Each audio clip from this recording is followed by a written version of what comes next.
Assalamualaikum warahmatullahi wabarakatuh. Alhamdulillah. Nahmaduhu wa nasta'inuhu wa nastaghfiruh. Wa na'udzu billahi min syururi anfusina wa sayyiati a'malina. May yahdihillahu fala mudhillalah wa may yudlil fala hadiyalah. Asyhadu an la ilaha illallah wahdahu la syarikalah wa asyhadu anna Muhammadan abduhu wa rasuluh. Ya ayyuhalladzina amanu ittaqullaha haqqa tuqatih wa la tamutunna illa wa antum muslimun. Amma ba'du. Para jemaah kaum muslimin dan muslimat, para pendengar Radio Roja dan para pemirsa Roja TV yang dimuliakan Allah. Alhamdulillah pada kesempatan pagi ini Allah Subhanahu wa taala kembali memberikan nikmat dan karunia kepada kita semua. Kita bisa bertemu di dalam program kajian Islam ilmiah yang insya Allah kita akan melanjutkan pembahasan dari buku Mencetak Generasi Rabbani. Kita bersyukur kepada Allah yang masih menjaga kita di atas Islam dan iman. Dan kita juga bersyukur kepada Allah yang masih memberikan kesempatan bagi kita untuk beramal soleh. Salawat dan salam kita aturkan untuk Nabi kita Muhammad sallallahu alaihi wasallam, keluarga beliau, sahabat-sahabat beliau, dan siapa saja yang mengikuti sunnah beliau sampai hari kemudian. Para pemirsa dan para pendengar kaum muslimin dan muslimat rahimani wa rahimakumullah. Kita sampai pada bab menjaga perasaan anak. Sini kita akan mengupas beberapa poin. Yang pertama, seperti yang sudah kita singgung sebelumnya pada kajian Selasa pekan lalu, yaitu bersikap adil terhadap anak. Seorang pendidik, orang tua, ayah dan ibu, dituntut untuk berlaku adil terhadap semua anak-anak mereka. Karena perlakuan tidak adil yang dirasakan oleh anak akan membekas dalam jiwa mereka. Bahkan ini bisa terus membekas sampai dia dewasa.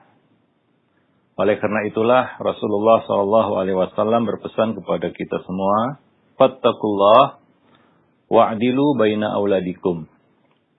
Bertakwalah kamu kepada Allah dan berlaku adillah terhadap anak-anakmu. Sikap adil dari orang tua ini akan mencegah timbulnya penyakit hasad di dalam hati mereka dan memadamkan api kebencian di antara anak-anak tersebut. Sikap adil dari orang tua juga akan mendatangkan cinta dan keharmonisan antar sesama mereka. Lebih dari itu, sikap adil ini akan membantu anak-anak tersebut agar bisa sama-sama berbakti kepada kedua orang tuanya dan berbuat baik setelah mereka tiada, setelah orang tua tiada, seperti mendoakan, melaksanakan wasiat, dan menjaga kerukunan setelah orang tua meninggal dunia. Ini sesuatu yang merupakan buah dari keadilan yang ditegakkan oleh kedua orang tua semasa mereka hidup kepada anak-anak mereka. Maka Nabi berpesan agar para orang tua sebagai orang tua untuk berlaku adil. Dan ini adalah perkara yang wajib. Karena perintah Nabi SAW. Dia dalam masalah-masalah yang bisa mereka rasakan keadilan itu. Ya, dalam setiap masalah-masalah lahiriah yang nampak dan bisa mereka rasakan keadilan tersebut. Terutama yang berkaitan dengan kasih sayang, pemberian, perhatian, bahkan ciuman, ujian. Disebutkan dalam hadis Nu'man ibnu Bashir, ia bercerita di atas mimbar bahwa ayahku memberi sebuah hadiah. Ayahku memberiku sebuah hadiah. Namun Amrah binti Rawahah, ini ibuku, berkata, aku tidak akan ridha hingga engkau minta persaksian dari Rasulullah sallallahu alaihi wasallam. Yaitu ibu dari Nu'man ibn Bashir tidak rela dengan pemberian itu, hadiah itu, hingga minta persaksian dari Nabi. Pengabsahan, pengesahan lah. Maka ayahku pun datang menemui Rasulullah SAW dan menceritakan hal itu. Bahwa anakku dari Amrah binti Rawahah, aku berikan hadiah. Namun ibunya, Amrah, bersikeras agar aku meminta persaksian darimu, wahai Rasulullah. Maka Nabi bertanya kepada ayahku, apakah semua anakmu kamu berikan juga? Diberikan hadiah juga? Ayahku menjawab tidak. Maka Nabi SAW bersabda, Ittaqullah wa'adilu baina auladikum. Bertakwalah kepada Allah dan berlaku adillah kepada anak-anakmu. Ini asbabul wurud dari hadis tersebut. Ya. Lalu ayahku menarik kembali pemberiannya. Dalam riwayat Muslim disebutkan bahwa Nabi SAW bersabda, berkata, Fala tushhidni idzan, fa inni la ashhadu ala jur. Kalau begitu jangan minta persaksian kepadaku, karena aku tidak mau bersaksi atas sebuah jaur, yaitu kezaliman, ketidakadilan. Jadi Nabi menolak untuk menjadi saksi dan memberikan persaksian kepada ayah dari Nu'man ibn Bashir. Jadi keadilan itu harus ditegakkan di antara anak-anak kita. Dan mereka harus merasakan keadilan itu. Sehingga tidak ada anak yang merasa tersisih, disisihkan, dikucilkan, ditelantarkan, dibuang. Karena ini bisa berakibat fatal. Ya, kita mendengar satu tindak kejahatan dari seorang anak kepada ayah ibunya, bahkan saudara-saudaranya. Karena perlakuan tidak adil ya. Misalnya ke satu rumah membuli dia, mungkin karena kekurangan yang ada padanya, ya mungkin karena prestasinya di sekolah kurang, atau karena kekurangan-kekurangan lainnya. Ini biasa terjadi dan bisa terjadi di dalam satu keluarga. Sehingga semua anggota keluarga, mulai dari ayah, ibu, bahkan saudara-saudaranya yang lain merendahkannya. Dan ini bisa memberikan efek yang sangat buruk ya terhadap kejiwaan si anak. Dan bisa berujung kepada tindak kriminal ya. Waliyadzubillah, ya kita tidak mengharapkan itu terjadi, tapi dalam beberapa kasus itu terjadi dan benar-benar terjadi. Ya seorang anak ya menghabisi ayah, ibu dan saudara-saudaranya karena ketidakadilan yang dia rasakan. Ya, sungguh fatal akibatnya. Maka ini bukan perkara yang ya kita katakan remeh, nggak boleh dipandang remeh, nggak boleh dipandang sebelah mata. Menegakkan keadilan di antara anak-anak. Itu perintah Nabi. Bahkan perintah itu diawali dengan perintah untuk bertakwa. Bahwa itu adalah bentuk takwa kita kepada Allah, yaitu berlaku adil kepada anak-anak kita. Ya, maka berusaha seorang tua itu, ayah dan ibu itu, untuk memberikan rasa keadilan kepada anak-anak mereka. Tanpa membeda-bedakan satu sama lainnya. Sebelumnya kita sudah membahas, ya sebelum bab ini kita bahas bahwa setiap anak itu punya keistimewaan. Dan orang tua harus tahu sisi-sisi kelebihan masing-masing anak-anak mereka. Jangan hanya menyoroti kekurangan-kekurangan yang ada pada seorang anak. Di lain pihak, anak yang lain terus disorot kelebihannya. Nah, sehingga anak yang disorot terus kekurangannya ini merasa diperlakukan tidak adil. Ya, dijadikan anak bawang, ya. Sering dikambing hitamkan kadang-kadang. Ini kan bentuk yang tidak baik. Ini bentuk tatayur ya. Kalau ada apa-apa, nah ini dikambing hitamkanlah anak yang serba kurang ini. Ya, nah digara-garai istilahnya. Oh, gara-gara kamu. Nah, ini akan memukul ya jiwanya, batinnya. Secara psikologis dia akan tertekan dan mungkin dia akan memberikan balasannya ketika dia dewasa. Atau kontan pada saat itu juga. Kita tidak tahu dampak buruk yang ditimbulkan ya dari sikap yang salah itu. para pemirsa dan para pendengar yang dimuliakan Allah. Ya. Nah, biasanya anak-anak yang dianiaya, dizalimi di masa kecilnya, itu akan nampak penyimpangan perilakunya ketika dia dewasa.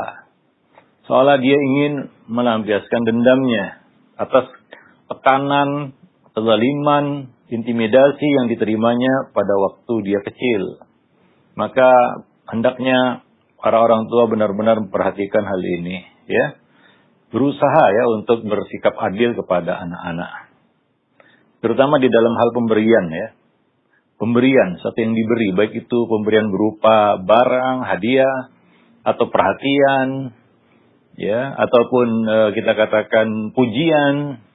Nah ini juga kadang-kadang kalau pemberian, mungkin dia tidak berminat dengan pemberian itu ya. Seorang anak diberi, tapi kalau pujian ini, seorang anak terus dipuji, sementara anak yang lain terus dicela, ini sangat buruk bagi perkembangan mentalnya. Ya, dia akan terus terpuruk dan semakin terpuruk. Justru orang tua yang bersikap seperti itu membantu syaitan untuk lebih memperparah keadaan anaknya. Ada sebagian orang tua merasa seorang anak itu tidak diharapkan kehadirannya di tengah-tengah keluarga. Nah, ini sangat berbahaya. Ya, maka dari itu, ketika bayi itu lahir harus disambut dengan kegembiraan. Ya, jangan disambut dengan rasa penyesalan, seolah-olah bayi ini tidak diharapkan kehadirannya. Itu sangat buruk ya bagi para orang tua ketika mereka akan membesarkan anaknya ini. Ya, seorang ibu yang setengah hati menyambut kehadiran jabang bayinya ataupun janin bayi yang dilahirkannya, ini akan berpengaruh kepada mentalnya di dalam membesarkan anak tersebut. Dia mungkin juga akan setengah hati membesarkan anak ini. Dan tentunya ini akan memberikan satu ya hasil yang negatif kepada si anak. Maka berlaku adillah. Adapun di dalam riwayat Nasa'i disebutkan ya, alaysa yasurruka ayyakunu ilaika fil birri sawa'a? Qala bala, qala fala idzan.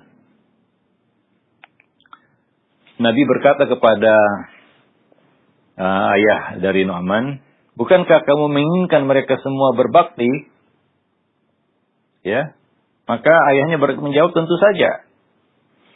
Maka Nabi mengatakan kalau begitu jangan berlaku tidak adil. Fala idzan, jangan berlaku tidak adil. Jangan berikan kepada hadiah kepada salah seorang anakmu sementara anak yang lain tidak kamu berikan.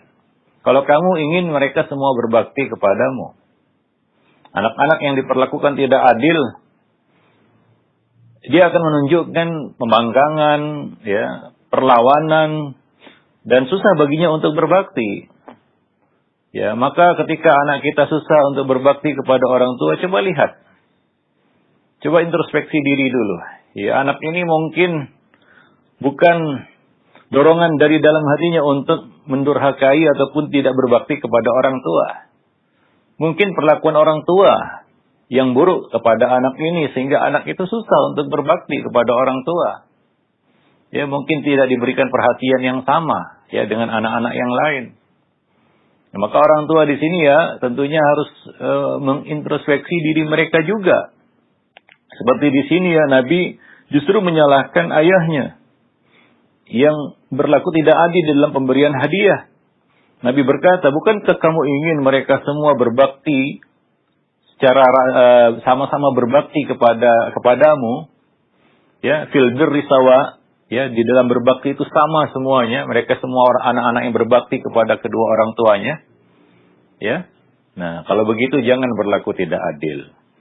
Sedangkan di dalam riwayat Ahmad disebutkan, fala tushhidni idzan inni la asyhadu ala jawr inna libanika 'alaika minal haqqi an ta'dila bainahum. Nabi berkata, kalau begitu jangan minta persaksian dariku. Sesungguhnya aku tidak akan bersaksi terhadap suatu kecurangan, ketidakadilan. Sesungguhnya anak-anakmu memiliki hak yang sama untuk diperlakukan secara adil di antara mereka. Karena ini sangat penting ya bagi para orang tua, khususnya bagi yang punya anak lebih dari satu ya, 2, 3, 4 dan seterusnya. Ya, kalau punya satu anak ya tentunya perhatiannya tunggal kan. Tapi kalau punya dua anak dan lebih, ya, disinilah ya para orang tua ya dituntut untuk bisa memberikan keadilan kepada mereka, kepada anak-anak mereka. Nah demikian ya. Nah apapun alasannya, orang tua diharuskan agar berusaha mencurahkan ya cinta yang adil, ya rasa yang adil kepada anak-anak mereka. Nah demikian. Jika salah seorang dari mereka memiliki kelebihan, niscaya yang lain juga memiliki kelebihan yang berbeda. Ini sudah kita bahas tentang masalah keistimewaan yang dimiliki oleh setiap anak. Itulah kita bahas itu sebelum bab ini ya, yaitu melihat keistimewaan masing-masing anak supaya kita mudah untuk memberikan keadilan kepada mereka. Ya, nah demikian. Dan anak itu akan merasa tersanjung jika dia diapresiasi atas keistimewaannya. Dan masing-masing anak bisa kita kita maklumi kekurangannya. Ya, seandainya orang tua hanya memaklumi kekurangan seorang anak dan tidak bisa memaklumi kekurangan anak yang lain, nah ini kan tidak adil. Nah, ujung-ujungnya di dalam memberikan sanksi juga nanti tidak adil. Hukuman yang diberikan juga tidak adil. Kalaulah misalnya akan memberikan hukuman, demikian juga pemberian juga menjadi tidak adil. Ya. Nah ini tentunya siapa saja tidak mau diperlakukan tidak adil ya. Nah keadilan itu adalah kita katakan pokok dari urusan hablun minan nas. Ya hablun minan nas itu tegak di atas keadilan.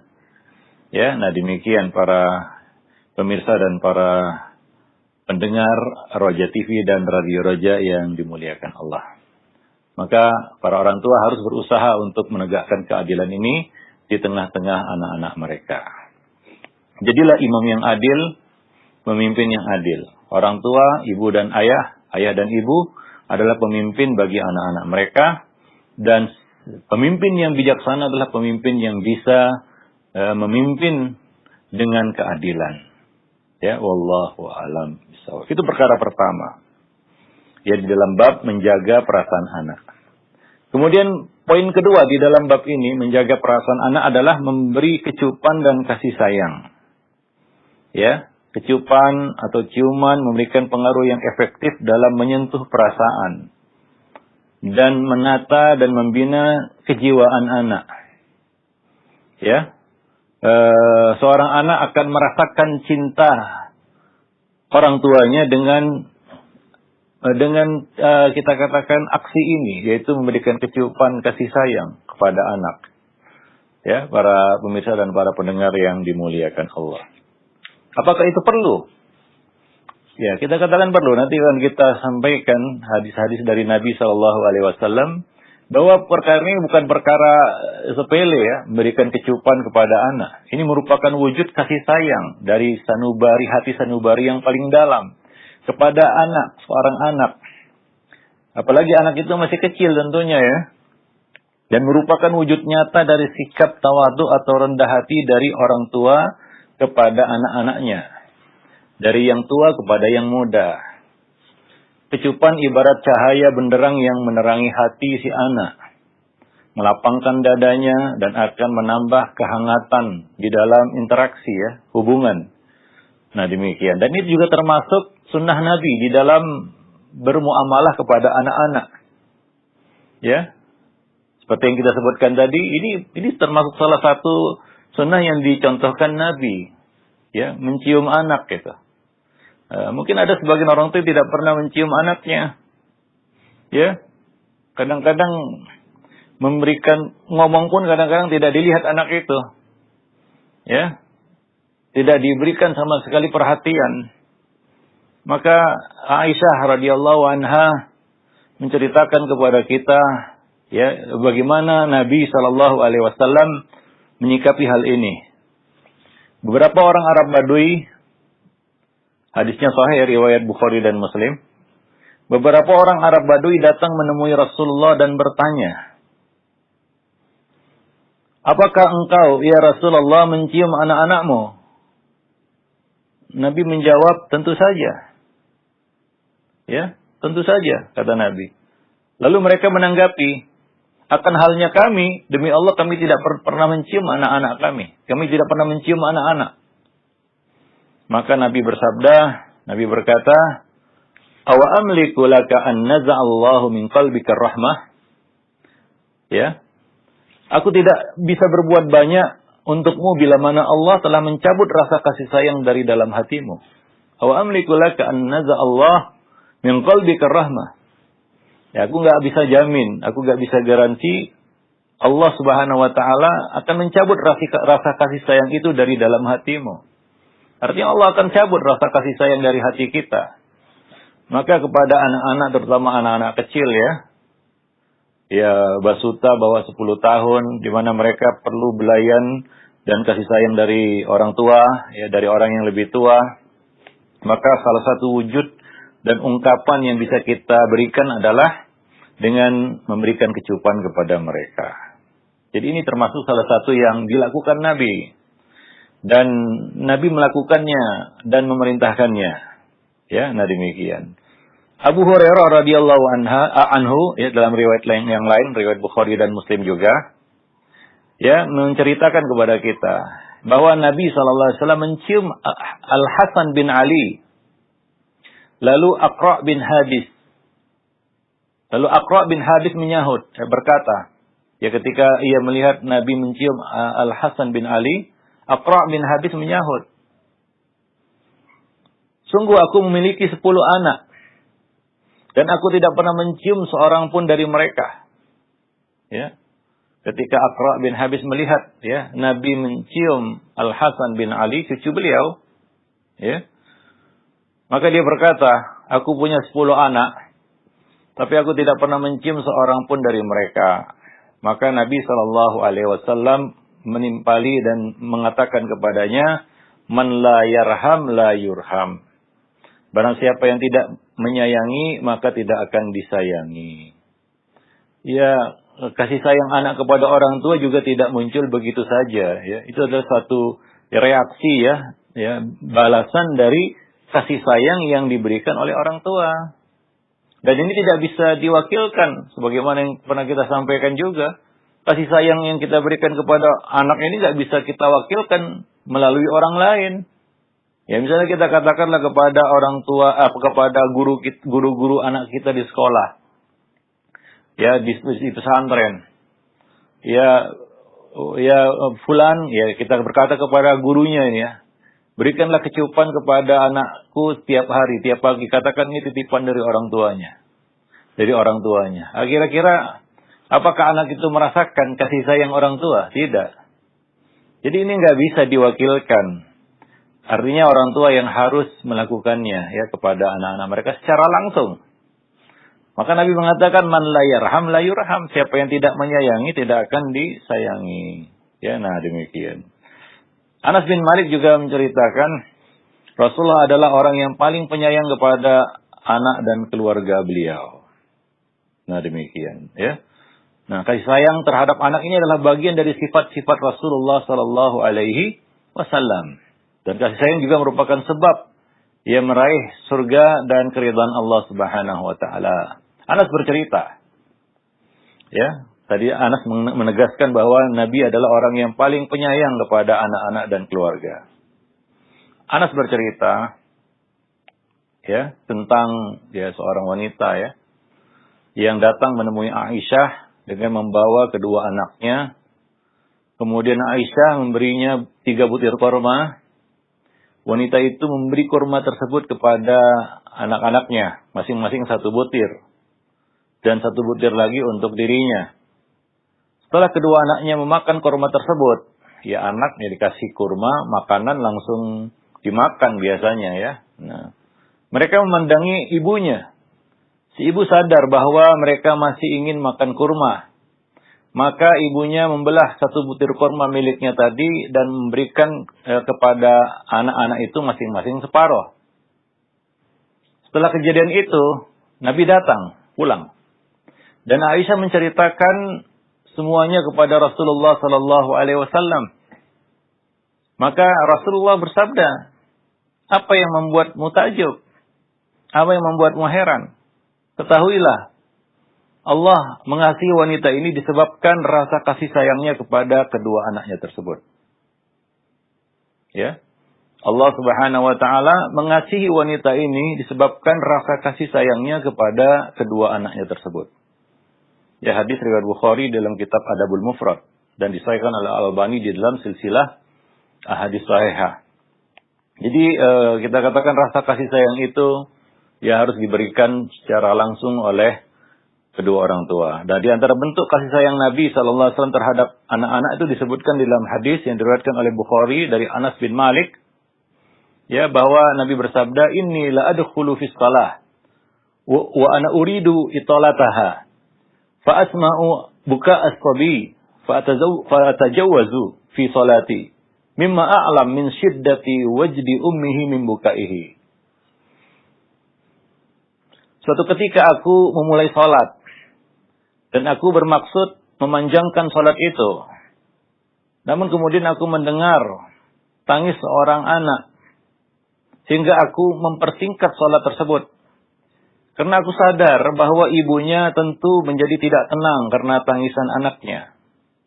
Jadi Nabi memperhatikan ya, kita katakan anak-anak dan bagaimana perasaan ibu ya terhadap anak-anak mereka, dan Nabi meringankan salat itu padahal Nabi ingin memanjangkannya.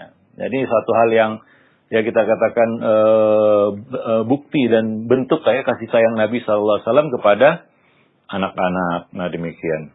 Dan masih banyak lagi ya momen-momen di mana Nabi mencium anak, mencium cucu beliau, bahkan bukan hanya cucu beliau, anak-anak para sahabat juga. Ya, ini menunjukkan bahwa Nabi itu adalah seorang yang penuh kasih sayang. Ya, nah, karena kasih sayang itu ya tidak muncul ya tanpa aksi ya, hanya dengan kita katakan ucapan belaka, ya itu tidak ya kita kan tidak efektif ya, tidak bisa menjadi bukti kasih sayang. Misalnya kita katakan kepada anak kita, wah, ayah menyayangimu, ibu menyayangimu, tapi tidak ada aksi, hanya ucapan belaka, anak tidak merasakan kasih sayang itu. Jadi kasih sayang itu harus ada buktinya, dan salah satu bentuknya adalah dengan memberikan kecupan ya kepada anak. Wallahu a'lam bishawab. Nah, kemudian memberikan belayan. Ini juga bentuk kasih sayang, membelai ya. Ya, anak ya senang dibelai ya. Nah, demikian diusap kepalanya ya. Kemudian memberikan kita katakan tepukan ataupun elusan pada pundaknya ya. Nah, sebagai bentuk ketulusan ya kepada anak. Nah, ini salah satu di antara ya kita katakan wujud kasih sayang. Belailah anak kita dengan penuh ketulusan, terutama saat kita berbincang atau bermain dengannya. Mungkin ini terlihat sepele, namun apa yang dirasakan anak ketika itu bisa jadi melebihi apa yang kita bayangkan. Ya, nah ini kasih sayang sebagaimana kita sebutkan tidak hanya dengan lip service belaka, ya dengan ucapan saja, tidak, tapi ya dengan aksi sebagaimana yang kita sebutkan tadi. Ya, nah salah satunya dengan memberikan belayan. Nah, betapa banyak anak yang tercukupi kebutuhan materinya, ya diberi apapun, namun gersang jiwanya karena tidak pernah merasakan belayan orang tua. Mungkin dia lebih akrab dengan babysitternya ataupun pembantu rumah tangganya yang mungkin memberikan perhatian lebih, ya, memberikan belayan kepadanya, ya, ketimbang orang tuanya. Walaupun materi dicukupi oleh orang tua, tapi dia lebih dekat kepada orang yang memberikan belayan kasih sayang, yang memberikan kecupan kepadanya. Ya, jadi hati-hati juga nih yang punya anak diserahkan kepada pembantu ataupun pengasuh. Ya, ingat ya bahwa kecukupan materi yang kita berikan itu belum cukup untuk membuktikan kasih sayang kita kepada anak. Anak juga nggak mengerti bahwasanya apa yang kita belikan untuknya itu mahal dan itu adalah hal yang yang berharga. Dia nggak ngerti itu. Yang dia rasakan orang yang memberikan kasih sayang itu secara langsung. Kecupan, belayan, itu yang langsung tersentuh dalam hatinya. Ya, lebih daripada hadiah yang diberikan mungkin oleh orang tua, materi yang diberikan oleh orang tua. Nah, demikian ya, maka di sini jangan lupa ya memberikan bentuk-bentuk kasih sayang ini kepada anak berupa belayan ataupun kecupan ya. Nah, tidak sedikit orang tua yang kurang atau tidak menyadari hal ini ya. Mereka enggan dan menganggapnya ini tidak perlu dilakukan. Namun Nabi kita Muhammad SAW tidak demikian. Kita dapat melihat bagaimana beliau menyentuh perasaan anak dengan cara membelai kepalanya. Hingga si anak merasakan sentuhan kasih sayang. Dan merasakan kelembutan. Ya. Dan si anak benar-benar merasa dihargai ya. Dengan sikap seperti itu. Hingga dia merasa orang tuanya menyintainya dan memberikan perhatian yang khusus spesial kepadanya. Nah, di sini Ibnu Abbas radhiyallahu anha menceritakan kepada kita bahwa Rasulullah sallallahu alaihi wasallam mengunjungi kaum Ansar, lalu memberi salam kepada anak-anak mereka serta membelai kepala mereka. Ya. Di samping mengusap kepala, Nabi juga mengusap pipi anak kecil dengan kedua tangan beliau yang mulia. Tujuannya adalah untuk memberikan perhatian nyata kepada anak-anak tersebut dan membahagiakan hati mereka. Seperti yang diceritakan oleh Jabir bin Samurah, ya, ketika masih kecil ya, dia bercerita, aku sholat zuhur bersama Nabi SAW, lalu beliau keluar menuju ke rumah tempat keluarga beliau berada. Dan aku pun keluar menemani beliau. Beliau mengusap pipiku. Tiba-tiba dua orang anak kecil berada di hadapan kami. Dan beliau mengusap kedua pipi mereka juga satu persatu. Nah, sungguh, tatkala tangan beliau mengusap pipiku, terasa sentuhan yang dingin lagi harum. Seakan beliau baru saja keluar dari wadah minyak wangi.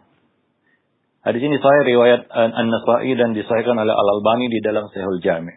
Ya, coba lihat, perhatikan bagaimana Nabi SAW ya memberikan kasih sayang ya kepada anak-anak dalam bentuk ya membelai ya kepala mereka dan mengusap ya kepala mereka dan mengusap pipi mereka ya. Nah, demikian wallahu a'lam bishawab. Dan itu bukanlah perkara yang aib ya. Nah, ini adalah belayan ya, usapan, kecupan kasih sayang ya kepada anak ya, bentuk rahmah ya dari orang tua kepada anak-anak. Nah, demikian. Ya, mudah-mudahan ini ya bisa menjadi perhatian ya kita semua para orang tua untuk tidak mengabaikan hal-hal kecil ya, tapi sebenarnya sangat menentukan. Ya, ketika ini diberikan kepada anak-anak akan lebih mudah untuk kita kendalikan. Ya. Nah, demikian. Ya, ada masa-masa tertentu di mana anak itu susah untuk dikendalikan, seperti usia-usia puber ya, remaja. Nah, kalau anak ini sudah mendapatkan kasih sayang dari orang tuanya sejak kecil, maka orang tua akan memetik hasilnya ketika mendidik anaknya pada saat-saat usia puber tadi.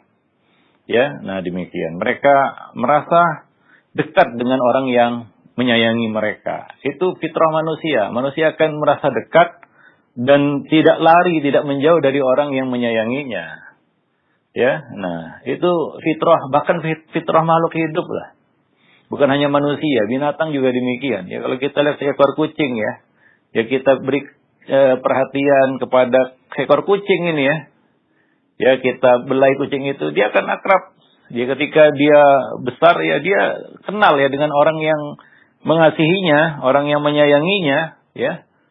Ya, majikan atau tuan yang memeliharanya, ya. Dan dia akan jauh lari, takut dia mungkin dia akan sembunyi dari orang yang tidak dia kenal. Nah, demikian. Wallahu a'lam bishawab. Nah, ini jadi hal-hal kecil seperti ini ya jangan kita abaikan ya di dalam pendidikan anak. Demikian para pemirsa dan para pendengar yang dimuliakan Allah ya.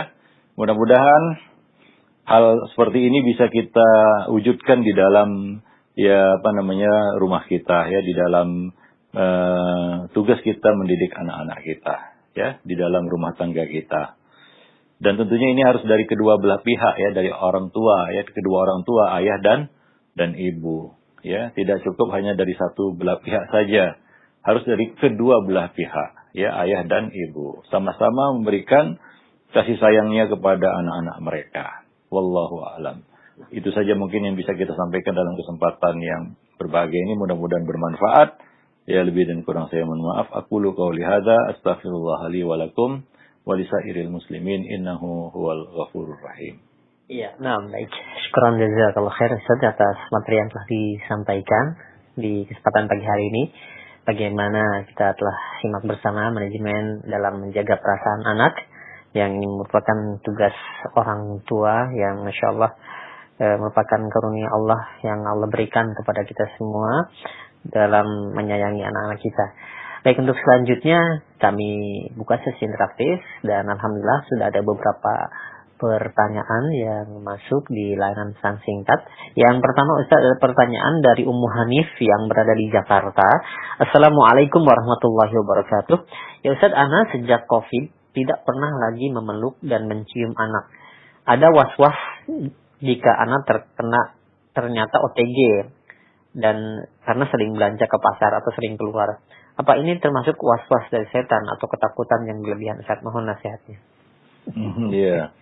Ini mungkin terlalu berlebihan ya. Ya, tentunya ya kalau secara lahir ya kita tidak ada gejala ya. Kalau kita menjaga kebersihan ya satu, ya, kemudian kita menjaga kesehatan ya, kebugaran kan begitu ya. Nah, ya tidak ada alasan ya untuk ya menghindari hal-hal semacam ini. Ya, sudah berulang kali kita sampaikan dalam majelis ini dan majelis yang lainnya ya. Seorang muslim itu sebenarnya adalah orang yang paling siap menghadapi hal-hal semacam ini. Ya, karena tuntunan sunnah Nabi sehari semalam yang sangat komplit ya.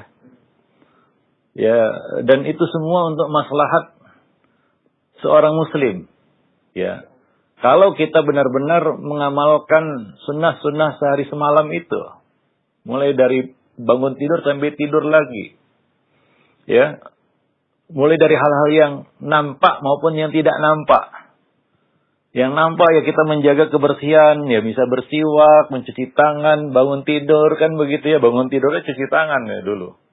Sebelum kita menjamah sesuatu yang kita gunakan untuk makan, minum dan sejenisnya.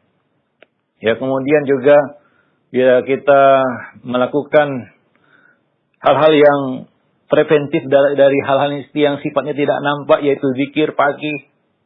Ya, karena orang yang sudah jaga saja bisa kena karena ya itu kan takdir Allah Subhanahu wa taala.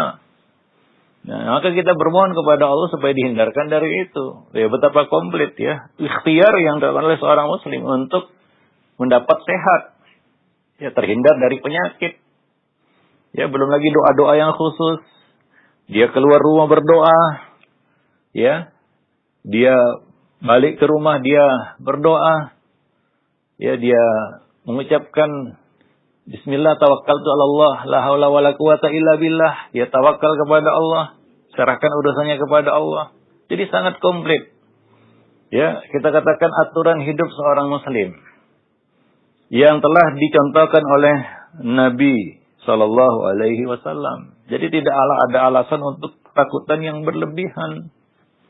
Ya, kita ikhtiar ya harus wajib berikhtiar itu, nggak mungkin tawakal tanpa ikhtiar. Ya, setelah itu tawakal kepada Allah. Ya, nah jadi tidak ada alasan untuk tidak melakukan hal-hal yang sebenarnya nggak jadi masalah juga dilakukan ketika kita sampai di rumah, kita sudah membersihkan diri dan lain sebagainya.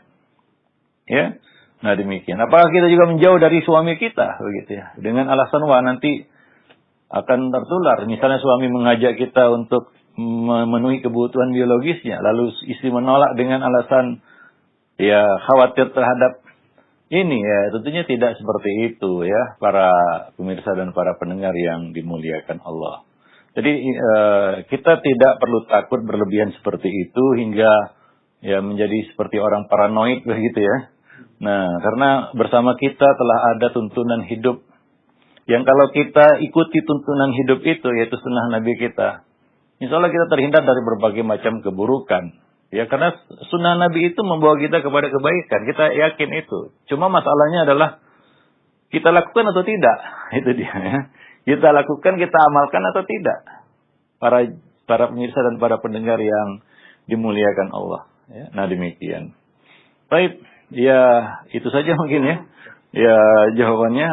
Jadi tidak perlu ya yang kita katakan ketakutan yang berlebihan sehingga kita mengabaikan banyak hal yang ya itu sebenarnya bisa dilakukan, kan begitu ya. Nah demikian. Nah, iya baik, syukran jazakallahu khair atas nasihatnya. Demikian ya untuk Ummu Hanif yang berada di Jakarta. Ya, dan selanjutnya ada pertanyaan kembali Ustaz di layanan pesan singkat. Ya Ustaz, di masjid kami setiap sholat itu selalu hadir atau terdengar suara bayi menangis. Yang tentunya bergantian bayinya. Karena banyaknya jamaah yang berkunjung untuk sholat di masjid kami. Mungkin hanya subuh saja yang tidak ada. Apakah di setiap sholat tersebut kita mempercepat sholat karena terdengar suara tangisan bayi untuk mengikuti apa yang dilakukan Nabi? Bukan mempercepat ya, meringankan. Meringankan di sini misalnya kita membaca surat-surat yang pendek, ya. Bukan mempercepat sehingga kadang-kadang nggak tumakninah. Itu juga salah ya, karena tumakninah itu kan rukun sholat. Beliau ya tajawaz, artinya beliau meringankan sholat itu. Jadi ringan bacaannya, ya. Misalnya ya biasa membaca ayat-ayat yang panjang diganti dengan ayat-ayat yang pendek, kan begitu ya. Nah, selesai Al-Fatihah atau pada saat kita membaca Al-Fatihah terdengar suara anak menangis di belakang, ya awalnya ingin membaca misalnya surat yang agak panjang, misalnya surat-surat di juz yang ke-29, ya mendengar diganti ya dengan surat-surat yang lebih ringan ya dan lebih lebih pendek ya, sehingga ya sholat juga lebih ringan. Nah demikian. Wallahu a'lam bishawab. Nah, karena yang bikin waktu terasa lama itu bacaan surat setelah Al-Fatihah. Ya, kalau yang lainnya kan dia terus bergerak dan tidak terasa lama. Ya demikian ya. Yang terasa lama itu kalau baca surat yang agak panjang. Nah, terasa jadi lama sholat itu ya. Nah, demikian. Wallahu a'lam bishawab. Adapun yang lainnya tetap memperhatikan rukun sholat seperti itu maknina. Ya, jadi bukan jadi sholat patuk ayam karena hal itu. Wallahu a'lam. Jadi harus diperhatikan makna dari meringankan sholat di sini, yaitu memilih surat-surat yang pendek ya, yang tidak terlalu panjang sehingga meringankan orang yang mengikuti sholat di belakang. Wallahu a'lam bishawab.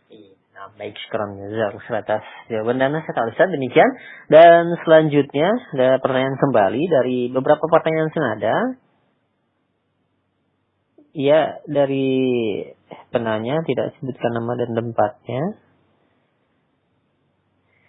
Ya Ustaz, bagaimana sikap anak apabila orang tua membagikan harta warisannya itu dengan cara pukul rata, baik wanita maupun laki-laki? Yang tentunya hal ini menjadikan ada yang setuju dan ada yang tidak. Dan ini juga menimbulkan konflik antar saudara kandung karena pembagian pukul rata tersebut. Mohon nasihatnya Ustaz dan solusinya. Apakah kami harus menuruti dengan keinginan orang tua tersebut walaupun itu menyalahi syariat? Apakah ini bentuknya wasiat? Ya jelas orang tua masih hidup, pembagian itu bukan warisan. Yang membagikan warisan itu bukan orang tua. Nah, kalau orang tua membagikan warisan, bagaimana orang tua membagikan warisan sementara dia masih hidup? Ya, warisan itu dibagikan setelah orang tua meninggal dunia, wafat. Ya, baru statusnya menjadi harta warisan. Kalau belum meninggal itu bukan harta warisan. Mungkin ini wasiat ya, dia memberikan wasiat nanti wasiat ada dua macam. Wasiat yang boleh dilakukan karena tidak yang harus dilakukan karena tidak bertentangan dengan agama ya. Dan wasiat yang tidak boleh ditunaikan walaupun itu wasiat karena bertentangan dengan hukum agama. Dalam hal ini kalau dia memberikan wasiat seperti itu tidak boleh dijalankan. Ya tidak boleh karena bertentangan dengan hukum Allah ya yang berlaku di dalam pembagian warisan. Nah, kalau itu dilakukan, pembagian itu dilakukan sebelum meninggal dunia, artinya orang tua masih hidup, itu hibah. Nah, hibah harus sama rata. Kalau hibah ya, bentuknya hibah, orang tua harus memberikan hibah, hadiah nih ya, hibah itu kan hadiah, sama rata kepada anak-anaknya. Nah demikian. Lain halnya warisan. Warisan ada hukum tertentu, ada kita katakan ketentuan-ketentuan khusus yang berlaku pada harta warisan. Ya, nah demikian. Wallahu a'lam bishawab.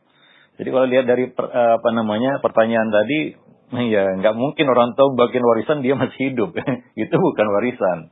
Ya, maka ada dua kemungkinan. Yang dia bagian itu adalah sebenarnya hibah, tapi dia sebut warisan, sebenarnya itu bukan warisan dan tidak berlaku sebagai harta warisan karena dia belum meninggal. Atau dia memberikan wasiat, dan wasiat ini tidak boleh ditunaikan kalau bertentangan dengan hukum agama. Nah demikian. Wallahu a'lam bishawab. Ya baik, syukran jazakallahu khairan atas jawaban dan nasihatnya. Dan selanjutnya ini ada pertanyaan kembali. Ya Ustaz, saya seorang anak yang diasuh lebih lama oleh nenek saya. Apakah salah jika saya kurang sayang terhadap orang tua kandung karena saya lebih sayang kepada nenek saya yang sudah merawat lama ke saya dari kecil, Ustaz? Ya, ini tadi kita singgung bahwa kasih sayang itu gak bisa dititip melalui orang lain, ya. Artinya kita yang secara langsung memberikan kasih sayang itu kepada anak. Kalaulah kenyataan di lapangan ada orang lain yang lebih kasih sayang kepada anak kita dan dia lebih condong kepada orang itu, ini sesuatu yang nggak bisa dipaksakan, ya. Maka orang tua ini harus jadi perhatian bagi para orang tua, ya. Ya, dengan siapapun anak itu besar, ya orang tua harus tetap memberikan perhatian, walaupun dia misalnya neneknya sayang sama cucunya, ya, memberikan kasih sayang kepada cucunya, kan begitu ya. Orang tua jangan kalah di sini memberikan kasih sayang kepada anaknya, ya begitu, anaknya sendiri begitu. Para pemirsa dan para pendengar yang dimuliakan Allah. Nah, jadi ini satu yang nggak bisa dipaksakan, ya, kasih sayang dan cinta ya dari seseorang, ya. Nah, tadi Nabi mengatakan, ya, hadis yang kita sampaikan, man la yurham. Barang siapa yang tidak menyayangi, maka tidak disayangi. Nah, kalau orang tua menelantarkan anak, nggak berikan perhatian, dia biarkan, dia serahkan dan dia telantarkan besar bersama neneknya atau orang lain, ya jangan salahkan orang lain, jangan salahkan anak itu juga. Anak itu dia tumbuh ya dengan fitrahnya, kan begitu ya. Nah, itu yang dia rasakan, yang dia lihat, dia nggak ngerti. Jangan disalahkan anak, wah kenapa dia lebih sayang sama neneknya, ya karena neneknya memberikan perhatian lebih. Nah, ini disinilah tugas orang tua, ya. Maka saya sampaikan tadi bahwa kasih sayang ini nggak bisa dititip ya, melalui orang lain. Lalu kita menuai buahnya begitu ya. Nah, anak diberi kasih sayang, lalu kita ingin memetik buahnya, yaitu disayangi anak. Tapi yang memberikan kasih sayang bukan kita, orang lain. Nah, ini kan nggak mungkin. Seperti kita tidak menanam tapi ingin memanen hasilnya. Ya, nah itu adalah satu yang tidak bijak. Maka kita sering sampaikan ya kepada para orang tua yang memondokkan anaknya di usia-usia, sebenarnya anak itu harus lebih dekat sama orang tua, ya lebih ya kita katakan lebih banyak berinteraksi dengan orang tua. Ya kalau lah harus pondok, maka ya orang tua harus ngalah dekat kepada anak sehingga bisa dikunjungi setiap saat atau lebih sering bisa berinteraksi dengan anak, ya. Nah demikian. Dan saya katakan juga kepada pihak sekolah atau pesantren, jangan membatasi akses orang tua kepada anak. Ya, kan orang tua ingin memberikan kasih sayang kepada anak. Maka menurut saya nggak bijak juga pondok pesantren yang sangat membatasi akses orang tua kepada anak. Ya, saya kira itu perlu dikoreksi. Ya. Wallahu alam. Coba dikaji lebih dalam lah tentang kebijakan itu. Ya, ada sebagian orang sekolah ya kita katakan, ya orang tua mundur balik kanan kalau datang ke sekolah. Ya, kasih sayang nggak bisa diwakilkan ya. Nah demikian. Beri waktu ya orang tua untuk punya akses kepada anak-anak mereka. Gak bisa jarak jauh juga, ya pakai video call, coba kasih sayang dari jauh, nggak bisa. Ya sentuhan itu memberikan satu getaran yang berbeda pada hati. Ya nggak bisa lihat simbol emoji nggak bisa. Itu tidak terasa itu cuma ya kita katakan ya bukan seperti itu. Ya kita katakan tadi memberikan belayan, kecupan, kasih sayang tadi itu tidak bisa diwakilkan bahkan dengan emoji begitu ya, nggak bisa itu. Itu berbeda. Wallahu a'lam bishawab, yaitu mungkin masukan kita ya dari kepada pihak sekolah ataupun pondok. Ya perlu dikaji lah ulang tentang kebijakan-kebijakan seperti itu. Ya kalau bisa orang tuanya misalnya dekat dan selalu ingin misalnya ada waktu ya satu hari misalnya ya bisa besuk dan lain sebagainya ya. Kenapa tidak maksudnya ya. Nah demikian. Wallahu a'lam bishawab. Ya supaya juga orang tua itu ada rasa tanggung jawab juga begitu ya. Perhatian kepada anak. Nah demikian ya. Ya yang perlu dilakukan pihak sekolah adalah mengarahkan orang tua kalau bertemu anak apa yang harus dilakukan ya. Ya, edukasi kepada para orang tua juga ya, kepada wali-wali itu kalau dia menjenguk anak apa yang harus dilakukan, mungkin itu ya perlu diperbaiki di situ ya. Nah, demikian. Wallahu a'lam bishawab. Nah, mungkin itu saja yang bisa kita sampaikan dalam kesempatan yang berbahagia ini, mudah-mudahan bermanfaat. Aku qouli hadza, astaghfirullah li wa lakum wa muslimin, innahu huwal ghafurur rahim.